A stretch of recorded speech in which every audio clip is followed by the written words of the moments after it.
Seguimos hablando con el tema tema eléctrico, porque también el presidente aprovechó para hablar sobre la reforma que va a enviar a la Cámara de Diputados. Y es que también hay noticias desde allá, porque allá estuvo Olga Sánchez Cordero. Pero empezando con el presidente López Obrador.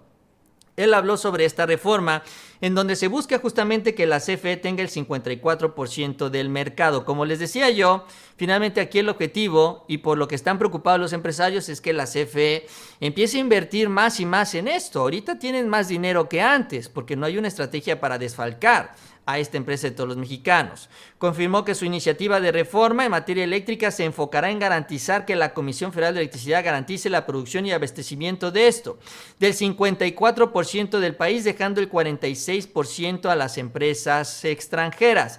Tal modificación, dijo, otorgará un papel estratégico a la CFE y arrebatará el dominio a las extranjeras, principalmente las españolas, que fueron beneficiadas por Felipe Calderón, que también habló otra vez del caso Repsol. El presidente López Obrador hoy desde Palacio Nacional.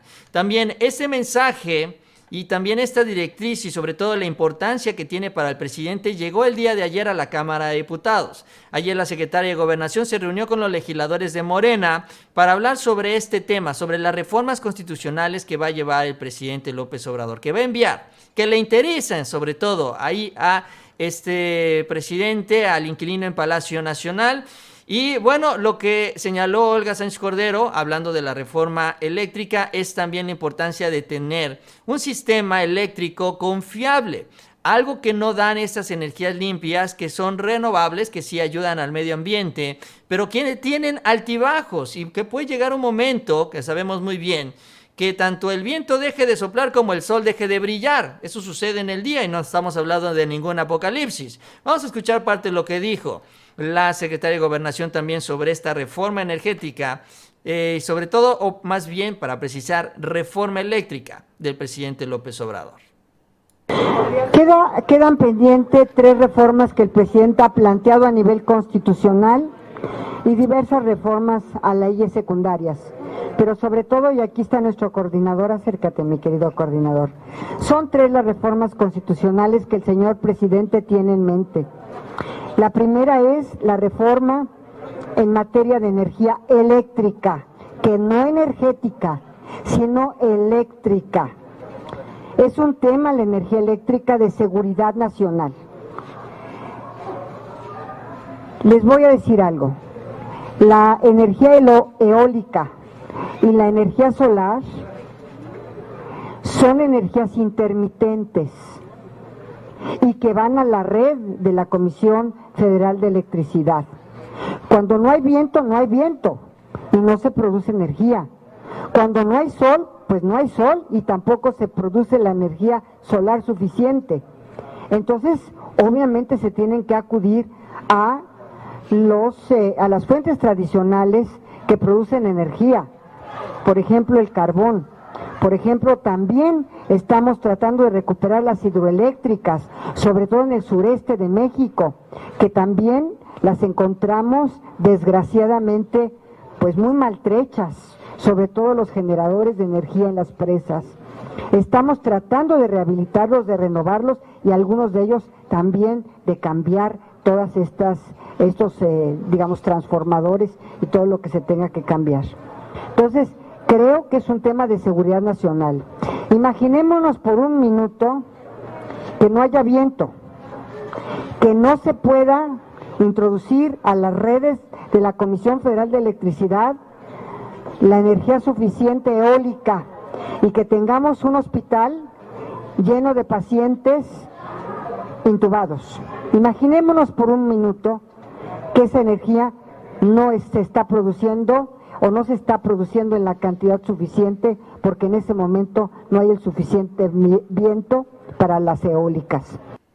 Ya ahí sí no hay negocio que valga, ahí sí ya no hay un argumento como los gestos que manejan en la oposición PAN, PRI, PRD, en este bloque de Claudia X González, en contra también de fortalecer el sistema eléctrico de nuestro país. Ellos están dispuestos, así como lo señala Olga Sánchez Cordero, a arriesgar la vida de los mexicanos con tal de ganarse unos cuantos pesos, porque esta red de empresas privadas, estos generadores privados, benefician a las grandes empresas empresas que ellos, de las que ellos son dueños, ¿no? Claudio X González, Fernández del Defensa, Kimberly-Clark, ¿no? Como lo decía, también algunos bancos.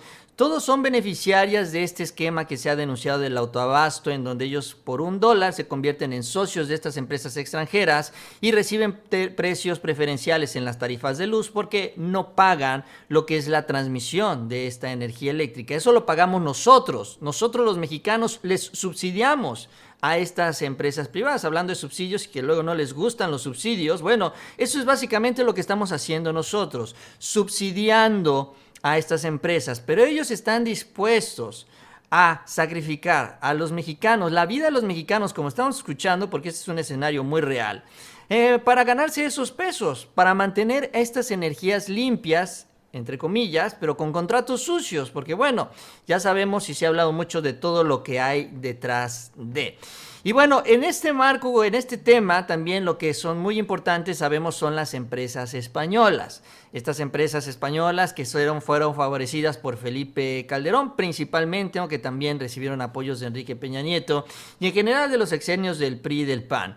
Y es que justamente el tema de España llegó nuevamente a la mañanera el día de hoy, cortesía de un reportero de hace muchos años allá en Televisa, que es justamente este señor Alberto Peláez, corresponsal español de la televisora, quien por cierto hace un par de días o esta semana pues anunció su salida. Ya en teoría en estos momentos ya no es corresponsal oficial de Televisa.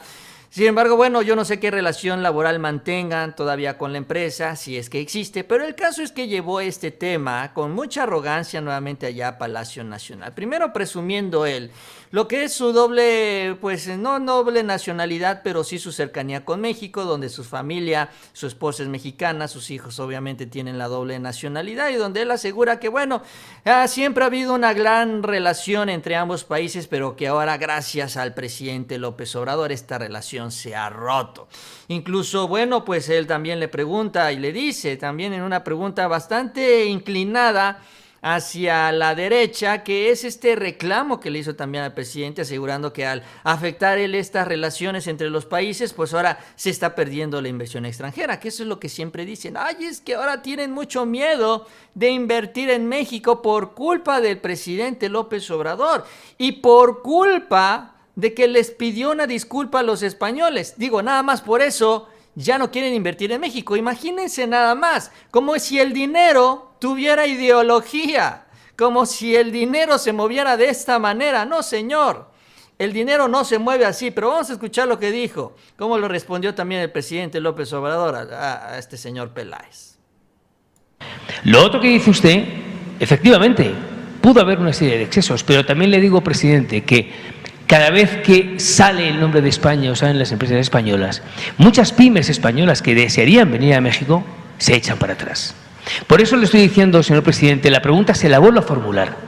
¿Qué tenemos que hacer, yendo de la mano como hermanos que somos, para que estas relaciones generen esa certidumbre que les hace falta a los mexicanos que vienen a España y a los españoles que vienen a México? Gracias, presidente. Pues lo que se tiene que hacer es entender que hay una nueva realidad en México y que ya no se permite robar. Eso es todo. Así de sencillo y así de contundente el presidente López Obrador, también respondiéndole a este español, a este periodista español que llegó ahí a la conferencia mañanera a recriminarle de que, bueno, esta posición del presidente estaba generando estas inconformidades de España hacia México. Y el presidente incluso fue un poquito más allá a recordarle, avisarle, porque tal vez él no lo había visto, bueno, sí, ya sabía, pero se hace como que no, de que en América, de aquí en nuestro continente, se ha creado un movimiento en varias partes de este continente, en varios países, pero sobre todo también allá en Estados Unidos, en donde la 4T no tiene una influencia como gobierno. Finalmente es algo muy distinto, estamos hablando más de otro país, en donde este movimiento impulsa este rechazo al colonialismo que se registró en aquellas fechas, a los efectos que se registraron debido a esta actividad, a este interés de aquellos países justamente de conquistar otros territorios, conquistar otras naciones y todo lo que esto acarreó. Y bueno, incluso allá se ha festejado y en varios países se ha festejado la caída de las estatuas, de los monumentos, que pues se refieren justamente a los grandes protagonistas de esta historia. Varias estatuas de Cristóbal Colón se han caído y las han festejado, lo han festejado. Esto no es porque el presidente haya enviado una carta a España, qué barbaridad. Es que simple y sencillamente existe también esta molestia, esta situación de impotencia también porque fue hace muchos años, es algo que ya no se puede cambiar, pero que también generó una estela de mucho dolor en los territorios que fueron conquistados justamente por estos países europeos, sobre todo los que tuvieron gran influencia aquí en este continente americano. Entonces, eso es a lo que se refiere el presidente. Y dice, bueno, ahí si lo estás viendo y no lo quieres atender, bueno, entonces ya es necedad. También necesidad de la corona española, en donde pues ahí le pone él pues un comentario, ¿no? Porque también puso ahí un mensaje de Pedro Miguel donde responde también estos señalamientos, estos cuestionamientos hablando de dictaduras y demás, y dicen, bueno, pues es que ustedes se quejan de lo que está pasando allá en Cuba, los españoles se quejan de la dictadura, pero bueno, ellos viven en una monarquía, ahí están los reyes, ¿no? Entonces, ¿de qué se trata? Esa es la gran hipocresía que luego se da. Y eso es lo que también pues se convirtió en tema el día de hoy. Sin embargo, el presidente dejó algo muy claro, porque bueno, estos son enviados de los grandes grupos políticos, grandes grupos económicos. No es fácil tampoco que un reportero viaje de España a nuestro país o que incluso trabaje aquí en nuestro país como corresponsal, porque eso también cuesta dinero y pues responde justamente a sus empleadores, a quienes los ponen en esas posiciones. Y bueno, el presidente aclaró que esto no es con el pueblo de España, que es con el gobierno y las cúpulas que se han venido beneficiando en el transcurso de los últimos sexenios. No hay ninguna aversión al pueblo, fue lo que dijo el presidente. Reiteró que las diferencias de su gobierno con España se fundan en el pasado, donde se impuso la esclavitud y la encomienda. Era importante, dijo, que el gobierno de España, como un gesto de buena voluntad para mejorar nuestras relaciones, para darle nuevas razones a las relaciones históricas con España, pues se disculpara, que se ofrecieran disculpas por el exceso de autoritarismo que se ejerció durante la invasión, durante la conquista. Sin embargo, la respuesta que se tuvo ni siquiera fue una respuesta, digamos, de amigos, más bien, dijo el presidente, fue una respuesta que se recibió, o más bien una respuesta que llegó con mucha soberbia por parte del gobierno español, que también impulsó también este tono entre sus propios medios, está burlándose de esta petición del presidente López Obrador, que hizo justamente al gobierno español y que también hizo a la Iglesia Católica, directamente al Vaticano con el Papa Francisco. Entonces, pues eso es lo que dice, vaya, ni siquiera nos quisieron tomar en serio o ponernos al nivel, nos siguen viendo como colonia. Y ya con una estrategia distinta, finalmente siguen explotando los recursos naturales de nuestro territorio, que eso es lo que les permitió el sexenio de Felipe Calderón, sobre todo, también el de Peña, y Vicente Fox más adelante, porque Vicente Fox tenía, acuérdense ustedes, como secretario de Energía a Felipe Calderón. Todo esto lo vinieron construyendo durante muchos años. Inició incluso desde Carlos Salinas, lo sabemos muy bien. Se ha denunciado también con mucha amplitud. Entonces, bueno, pues llega el tema de España el día de hoy a la conferencia mañanera, y así de manera contundente también el presidente aplasta esta intención de algunos de querer sembrar más discordia, porque bueno, la hay con el gobierno, la hay con los poderosos españoles, con las empresas también, que fueron muy consentidas y que siguen saqueando en buena parte también las riquezas de nuestro país. Bueno, con eso cerramos este bloque. Antes de continuar, les agradezco que sigan con nosotros en esta transmisión del Ganso Informativo. Les invito a que se suscriban. Les agradezco también mucho ese like. Y vámonos al PRI, porque bueno, lo que se refiere en el PRI es que se ha dado ya una decisión que va a generar también mucha polémica, sobre todo al interior del partido, pero que ya también revela lo que va quedando del PRI, que ya realmente no es mucho. Y es que Alito busca hipotecar un inmueble, otra hipoteca, para recibir un préstamo bancario, ya similar a lo que había ocurrido antes, que algo de lo cual les ha costado mucho trabajo salir. Pero este es el estilo, así es como administran los priistas. Se gastan el dinero que no tienen y a la mera hora empiezan a pedir prestado. Exactamente lo mismo hacen los gobernadores, muy bien, con las deudas estatales. Según publica en su portal la revista Forbes, el dirigente nacional del PRI mandó a hacer un avalúo al déficit La Fragua número 4, a petición de Banca Mifel para otorgarle un préstamo bancario que solicitó justamente a este banco o a esta banca. El 5 de febrero del 2021, el valor comercial del edificio La Fragua número 4, propiedad del PRI, se refiere de 310 millones de pesos. Así lo refiere Víctor Hugo Martínez, director general y representante legal de la empresa que realizó la evaluación. MAF. Entonces, 310 millones de pesos. Se concluye que el valor del mercado es el que mejor representa el valor comercial de este inmueble en números redondos y en las condiciones en las que se encuentra, porque se refiere que el edificio, bueno, no se encuentra en operación sino en restauración y limpieza, con lo cual no cuenta con acabados ni instalaciones, por lo que el valor corresponde a un inmueble en obra negra. Por si fuera poco, también lo dejaron como el resto de las instalaciones que construyen los gobiernos priistas, a la mitad, incompleto. Es que todo era corrupción ahí en el PRI, ni siquiera hablando de algo que en teoría los beneficia a ellos, porque gracias al PRI llegaron al poder con o sin tranzas, pero bueno, con tranzas básicamente, pero sobre todo con la plataforma política que representaba el PRI. Ni siquiera invirtieron en su propia casa, en pocas palabras, para mantener el negocio, que era seguirse robando elecciones. Y bueno, dice, en una entrega anterior, la revista dio a conocer que Alejandro Moreno solventó en tiempo y forma una deuda millonaria que heredó Claudia Ruiz Massieu en Banco Afirme, porque ella también tenía hipotecados otros edificios del PRI. En 2021 fue contratado con Banco Afirme un crédito de 200 millones, el cual será pagado a más tardar el 15 de junio del 2023. Y así con menos votos, obviamente, con menos participaciones que le entrega el INE, obviamente pues se van quedando con menos recursos y quieren seguir gastando como reyes. Esa es la historia del priismo básicamente.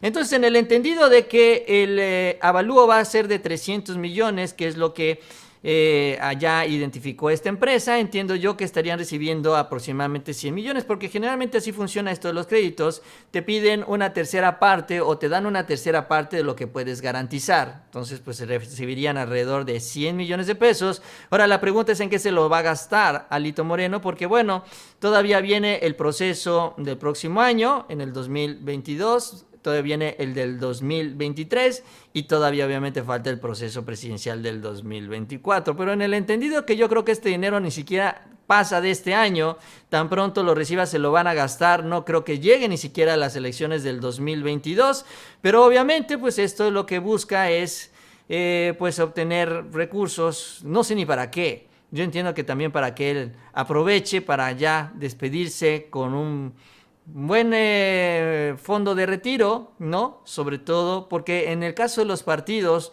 si de por sí tienen mucho control en sus estados para desviar los recursos, en el caso de los partidos todavía mucho más. ¿Cuándo han visto ustedes que se haga una investigación sobre cómo se gasta el dinero ahí, que tengan todos los comprobantes? Muy pocas veces se habla de estos temas, pero bueno, ahí está Alito Moreno finalmente pues pidiendo este crédito y reflejando la crisis que se vive en el PRI.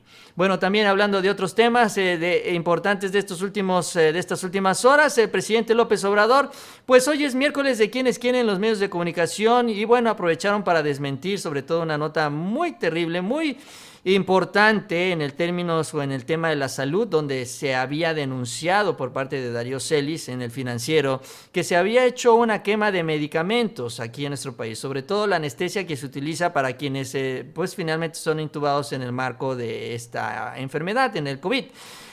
Hoy se aprovechó para desmentir eso, ¿no? Señalando que era falso. En primer lugar, que se habría importado medicamentos sin los permisos correspondientes, pero en segundo lugar también que se habría destruido este medicamento, que es básicamente pues se había incinerado, que es como quemar el dinero, porque bueno, pues era dinero que ya, o medicamentos que ya no se iban a utilizar. Esto lo desmienten también el día de hoy. Y también hay que decirlo, se han vuelto un poco más cuidadosos. Ojo, no digo que estén dejando de mentir, pero están buscando a ver cómo disfrazan más la mentira a los periodistas. De algo ha servido, ¿eh? Porque antes de plano lo hacían con todo el cinismo del mundo, ahorita se cuidan un poco más para no aparecer ahí. Le dan la vuelta, no hacen una afirmación, hablan de suposiciones y demás, pero realmente, a diferencia de lo que ocurrió en las primeras 2 semanas, ahora fue más reducida la sección de quién es quién. Es interesante también ver todo esto. Sin embargo, el presidente López Obrador también refiere que esto no significa que los embates hayan disminuido, que haya bajado ya esta estrategia mediática. Sí, tal vez lo hagan con más sutileza, porque sí, ya eran muy descarados, ya eran muy burdos, pues, como se dice también. Pero bueno, sigue todavía esta campaña en contra de la Cuarta Transformación. Entonces les decía yo, y el presidente hablando sobre este tema también, pues salió a defender esta sección que ha causado mucho escozor, el quién es quién entre los pinochos de los medios de comunicación. Vivían del erario, a costillas del erario. Y ahora que ya no reciben subvención, se molestaron mucho. Y no solo es porque ya no tienen la publicidad que se les daba en demasía, estamos hablando de 10,000 millones de pesos al año en publicidad durante el pasado gobierno, 10,000 millones de pesos. Pero no solo era eso, sino que todos los medios más importantes tenían contratos de otro tipo en el gobierno, en donde se obtenían jugosas ganancias, vendían medicinas, se dedicaban a construir carreteras, hospitales, administraban reclusorios, obtenían créditos de la banca de desarrollo, exprimían el presupuesto. Y ahora todo eso se destina a atender a la gente, al pueblo y en especial a los más pobres. Todo eso es lo que nos permite financiar pensiones para adultos mayores, pensiones para niñas, niños con discapacidad, becas. Eso es lo que nos permite enfrentar crisis como la pandemia, el tener dinero suficiente para comprar vacunas y que la vacuna se pueda aplicar a todos de manera universal, en forma gratuita. Entonces, pues el coraje de estos señores es por esa razón. Bueno, es parte de lo que dice el presidente López Obrador entonces sobre este tema, ¿no? Sobre los medios de comunicación, nuevamente él habla de eso porque, bueno, él tiene claro, y así lo hemos visto, se ve día tras día, inventan algún tema, inventan algo como para confundir, a la gente y de esta manera tratar de imponer un tema en la agenda día tras día. Así es como funciona este plan. El problema es que se topan con el presidente López Obrador todas las mañanas, y todas las mañanas, bueno, la información que sale de Palacio Nacional también avanza mucho y se termina imponiendo a esta agenda mediática. Si ustedes se dan cuenta, muchas de las mentiras, la gran mayoría de las mentiras, no llegan ahí a Palacio Nacional. Los reporteros de estos medios no preguntan sobre sus investigaciones, no preguntan sobre sus denuncias, porque si no lo hacen, el presidente no los desmiente. Entonces, por eso el presidente, para no tener que, digamos, esperar o sacarse él de la manga las respuestas a estas noticias falsas, se inventó esta sección, que exclusivamente ya las va a identificar y ahora sí se van a desmentir por oficio, vamos a decirlo así. Por eso es que se crea el quién es quién, para que estas preguntas que no llegan al presidente, pues sí lleguen de todos modos, estas noticias falsas, ahí a la mañanera y sean desmentidas. Son bien mañosos, por eso es que no se ve a Loret, porque eso no se ve a Broso, a López Dóriga, por eso nadie de ellos, de estos periodistas famosos, locutores de televisión, de radio, nadie, pero nadie, absolutamente nadie, se para ahí. Dicen mil y un cosas en sus programas de radio y televisión, se quejan, lloran, berrean, reclaman, pero no son capaces de ir a Palacio Nacional. No es por flojera, es porque saben que ahí los van a desmentir y los van a exhibir, y eso es lo que no quieren, y por eso es que no quieren esta sección. Y por ejemplo también vienen identificando que hay mayor interés de los protagonistas políticos en las redes sociales, porque se están dando cuenta que ya ellos están muy desprestigiados, los políticos, no los medios, bueno, ya lo saben, pero bueno, se venden como si fueran la última maravilla, y entonces empiezan ya también en una campaña en contra de los medios alternativos, sobre todo los youtubers. El primero de ellos, lo sabemos, fue Carlos Loret de Mola, que cuando sale de esta audiencia con Israel Vallarta, acusa a periodistas, sí, acusa a Aristegui, acusa a Astillero, acusa a La Octava, incluso también como cadena, de conocer instrumentos útiles, así les dijo, del presidente para estas campañas en contra de él. Pobrecito, porque pues es víctima de estas campañas. 16 años sufriendo las campañas del caso Israel Vallarta. Nada que ver con Israel Vallarta, que está encerrado. Pobrecito Loret, él es el que sufre con las campañas mediáticas, dice.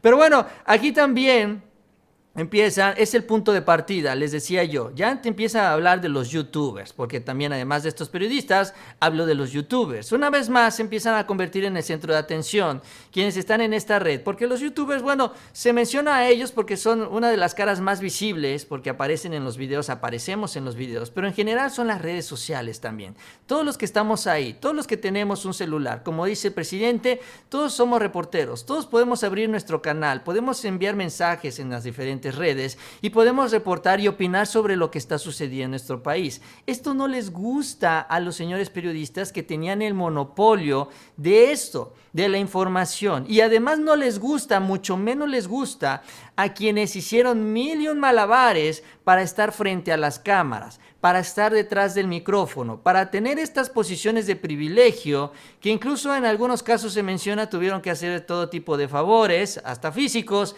para poder llegar ahí, a esas posiciones. Es decir, cuesta trabajo porque son muy pocos los que pueden estar en programas de televisión. Y bueno, hay muchos aspirantes que se quedan en el camino. Esto se rompe con las redes sociales. Esto se rompe con instrumentos como en este caso YouTube, Facebook y demás, en donde cualquiera con su cámara le da la vuelta a todo esto y se acabó el problema. Y entonces vienen los reclamos, pero sobre todo viene la campaña, les decía yo, en contra de los youtubers, pero también en contra de las redes sociales. Por ejemplo, en ADN 40 subieron este programa en donde aparece este periodista Ezra Shabot, quien es el que pues habla sobre el tema de las redes sociales, dice esto, si esto me da 100,000 seguidores, no me importa que la persona termine hundida. Dice Ezra Shabot sobre el problema de los youtubers. Y empieza a decir que los youtubers hacen todo lo que hacen por conseguir nada más vistas. E incluso esto que les decía yo, que se ve y es algo muy bueno para la democratización de la información, que es el hecho de que ahora las redes nos den esta posibilidad a todos nosotros de convertirnos en un medio de comunicación, vamos a decirlo así. Pues él lo dice que es algo malo. Él dice, pues es que ahora cualquier pelado casi pues agarra su teléfono con su camarita y se pone a hacer videos y dice, y él solito se da la autoridad de opinar. Pues es que cualquiera tiene la autoridad de hacerlo, pero para él los demás no tienen el derecho de dar sus opiniones de esta manera. Para él nosotros no tenemos el derecho de abrir nuestros canales de YouTube y hacer nuestros videos. Eso solo le corresponde a quienes tienen este rigor periodístico y este rigor también empresarial de estar ahí, de ser designado como el elegido para escribir una columna en un medio de circulación nacional, uno de los periódicos, Reforma Universal. Es que estar ahí te da esa presencia, te da ese reconocimiento que no cualquiera puede tener, dice, no cualquiera puede tener también un programa de televisión porque tiene que tener cierto nivel y ahora se pierde todo gracias a las redes sociales. Ese es el problema que tienen, ese es ahora lo que están enfrentando, digo, ya tiene rato que lo están enfrentando, la competencia con los ciudadanos, en donde los periodistas que se sienten en una clase superior, por encima de los demás, que solo ellos tienen el derecho de ejercer la libertad de expresión, mientras que todos los demás nos tenemos que quedar callados. Bueno, ahora pues que sale lo de esta sección de quién es quién del presidente López Obrador, pues obviamente quedan ahí en el ojo del huracán. Ellos utilizan, por ejemplo, el caso y le están dando mucha difusión al caso de Yostop, todo esto que está ocurriendo, que está detenida por este video de la menor de edad que la tiene tras las rejas y de alguna manera están tratando de utilizar este caso para desprestigiar a todos quienes están en las redes sociales. Miren cómo lo hace Yostop, así como lo hizo ella con este caso de esta menor de edad, así lo hacen con el caso de los demás políticos. Inventan cualquier cosa, desprestigian a cualquier funcionario, a cualquier político con tal de, entre comillas, ganar vistas. Ese es el argumento. Así es como quieren deslizar, con el caso de Yostop, una campaña sucia en contra de las redes sociales. Yo le diría, y también lo escribí en las redes sociales, respondiendo a este comentario de Ezra, le dije, bueno, pues ¿qué acaso no estamos hablando del montaje de Loret de Mola? ¿Qué acaso no estamos hablando que por unas cuantas vistas Loret de Mola se prestó a filmar un montaje que tiene a varias personas tras las rejas? Porque aquí eventualmente puede ser que no te guste lo que digas, pero ya que te pongas en un acuerdo, te hagas este convenio con la autoridad, que transmitas una información que sabes que es falsa, y que además esta información lleve a una persona tras las rejas, bueno, entonces ¿de qué estamos hablando? O sea, no solo son las redes, si a esa nos vamos, también los medios de comunicación. Él dice que las redes no están reguladas, los medios tampoco. Los medios pueden decir lo que se les pegue su regalada gana en el marco de la libertad de expresión. Claro, tienen límites como las plataformas tenemos también límites. No podemos nosotros transmitir cualquier cosa porque obviamente hay reglas establecidas. Lo mismo sucede con las concesiones de radio y televisión. Pero fuera de eso pueden decir lo que quieran. No están reguladas, no están controladas. Es exactamente lo mismo. Pero ¿qué es lo que tenían ellos antes? El privilegio. El privilegio de estar frente al presidente López Obrador, que antes era el presidente Peña, el presidente Calderón. Ahora el pueblo, cualquier ciudadano mexicano tiene el privilegio de hacerlo. Si no es en Palacio Nacional, lo puede hacer en una de sus giras. Porque ese es el trabajo también, así es como funciona el presidente López Obrador. Y eso es lo que perdieron estos periodistas, que ahora con el quién es quién, pues se sienten todavía más amenazados.